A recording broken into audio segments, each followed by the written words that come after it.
Batya, I'm glad you mentioned defunding the police because have a listen to this. And the vision that we've put forward in this campaign, despite what others may say, is not to defund the police. It is, in fact, to allow those officers to respond to these serious crimes that many of them signed up to address. So now he loves the police, but previously he'd said that he wanted to defund the police. Which Zohran Mamdani do you believe, Batya? To me, he comes off like one of these social climbing, trust fund socialists. I don't think he believes anything he says. I think that for him, this is just the latest stage in his personal development. And he struck a chord with other trust fund socialists like himself. So I really don't think that he believes much of anything. He seems to me like the type who will say whatever he thinks to get more power. And it seems to be working, although that poll that you shared, I wouldn't take it too seriously. It was put out by somebody who's very much in his camp.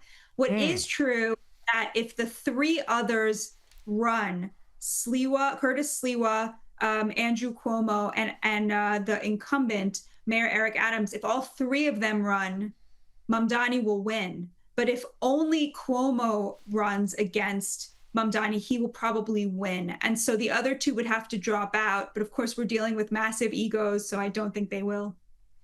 So, I mean, just to stay on this here question, then what is your prediction for the Democrat Party more broadly? Does Mamdani represent the wave of the future, this sort of disaffected, college-educated, possibly ethnic, hard left woke, but really what it's all about is trying to figure out some way to preserve their class privileges with whether it's rent control or more government jobs. Is this the only way the Democrats now have forward, having alienated pretty much everybody else?